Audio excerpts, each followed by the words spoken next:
വിഴിഞ്ഞം തുറമുഖം കമ്മീഷനിംഗ് വേദിയിൽ രാഹുൽ ഗാന്ധിക്കെതിരെ ഒളിയമ്പുമായി പ്രധാനമന്ത്രി. ഇന്നത്തെ ചടങ്ങ് ചിലരുടെ ഉറക്കം കെടുത്തുമെന്നാണ് പ്രധാനമന്ത്രി പറഞ്ഞത്.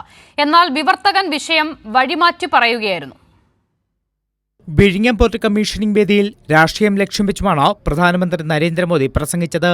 മുഖ്യമന്ത്രി പിണറായി വിജയൻ ഇന്ത്യ മുന്നണിയുടെ നെടുംതൂണുകളിൽ ഒരാളാണെന്നും വേദിയിൽ ശശി തരൂരുമുണ്ട്.